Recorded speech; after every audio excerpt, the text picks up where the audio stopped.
Est-ce que tu connais la dénutrition? Est-ce que ce terme-là te dit quelque chose?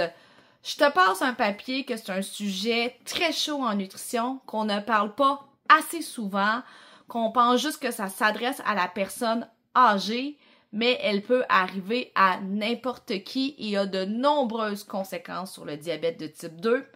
On s'en parle après cette brève intro.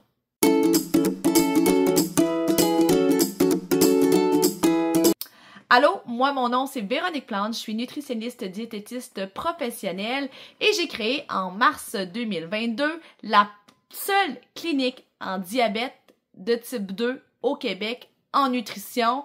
Donc si tu vas sur mon site web, si tu regardes ma chaîne YouTube, si tu regardes ma page Facebook, tout est conçu, bâti pour aider, outiller les personnes à avoir des meilleures habitudes alimentaires, à avoir une meilleure relation avec la nourriture, à vivre moins d'anxiété alimentaire malgré la présence du prédiabète et du diabète de type 2.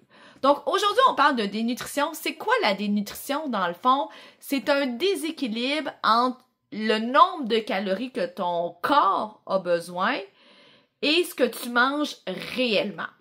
Donc, on s'entend que ça nous arrive tous des journées de pas filer, d'être tout croche, d'être malade et de pas manger selon ce que notre corps nous demande. Ça, c'est normal, c'est pas ça qu'on parle. La dénutrition, c'est un phénomène assez chronique qui va durer plusieurs jours, voire plusieurs semaines et même mois et années pour certaines personnes. Le facteur de risque là-dedans, c'est d'être âgé. Donc, plus je suis âgée, moins je reconnais la faim, moins je reconnais la soif. Donc, je peux me dire, j'ai plus besoin de manger tant que ça. De toute façon, j'ai jamais faim.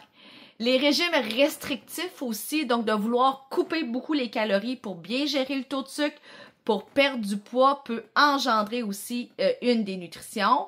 L'utilisation de certains médicaments pour faire perdre du poids, donc pensons à Ozempic et compagnie. Donc, il y a certaines personnes qui ont tellement plus faim qu'ils mangent pratiquement plus rien dans leur journée. Donc, même s'ils sont pas âgés, peuvent souffrir d'un phénomène de dénutrition aussi. Si on vit un problème de santé aussi, une hospitalisation, un problème de santé mentale qui va faire qu'on va perdre beaucoup l'appétit, on va se le dire, quand on est hospitalisé, on est anxieux, on dort pas bien, la bouffe d'hôpital est pas toujours bonne, donc ça va faire qu'on peut perdre du poids, se fragiliser aussi. Problème de santé mentale, la même chose, hein? Un trouble dépressif sévère, c'est rare qu'une personne va avoir de l'appétit, donc peut perdre du poids rapidement, pas beaucoup manger. Si vous souffrez de douleurs chroniques intenses aussi, la douleur intense souvent va avoir un effet coupe-faim, donc c'est tous des facteurs qui peuvent vous mettre plus à risque de dénutrition. On estime que la dénutrition va toucher à peu près une personne sur 4 à la sortie d'une hospitalisation, donc c'est énorme. On estime que c'est à peu près 10% des patients qui vivent à domicile qui sont dénutris aussi. Puis chez les 65 ans et plus, on estime que c'est une personne sur 3 qui arrive difficilement à couvrir ses besoins nutritionnels. On s'entend, c'est beaucoup de chiffres, mais ces chiffres-là démontrent clairement que la dénutrition est réelle, qu'il ne faut pas la minimiser. Donc, comment savoir si je suis dénutrie? Hein? Comment savoir que je suis pas bien alignée? Premier indicateur, ça va être une perte d'appétit. Au moins dans les 3 dernières semaines. Donc, vous avez vécu une perte d'appétit importante, premier signe. Deuxième signe, une perte de poids rapide. Plus de 2 livres par semaine. Donc, aussi un autre facteur de risque de dénutrition. Le fait de sauter des repas. Donc, j'avais l'habitude de manger 3 repas, je suis rendue à 2 repas par jour ou 1 repas par jour. Un autre signe aussi. Est-ce que j'ai vécu un problème de santé important, tant physique ou mental, dans les 3 derniers mois? Un autre signe de dénutrition. Est-ce que je suis capable de me faire de la bouffe tout seul, d'avoir une indépendance alimentaire où j'ai tellement mal partout, je suis tellement limitée physiquement que je tourne les coins ronds puis je mange pas vraiment? Un autre signe de dénutrition aussi. Donc, vous voyez, si j'ai répondu oui à plusieurs éléments, ça serait vraiment important d'aller consulter un professionnel de la santé. Pourquoi? Parce que la dénutrition va miner votre qualité de vie, malheureusement. En diabète de type 2, ce qu'on va voir, ça va être des gens qui vont faire plus souvent des hypoglycémies, donc des baisses de sucre dans le sang. Et des hypos, ben, ça crée des étourdissements, ça peut créer des chutes, donc c'est pas très sécuritaire.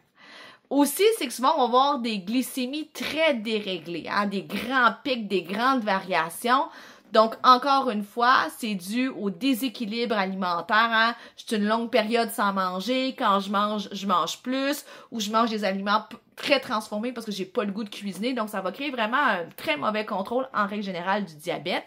Ça vous met aussi plus à risque d'infection. Le diabète vous met plus à risque d'infection, mais la dénutrition aussi. Ceci étant dit, je vais pas vous faire peur aujourd'hui, là, je m'écoute parler, je me dis, oh mon Dieu, ma capsule va faire peur, mais c'est juste pour vous sensibiliser.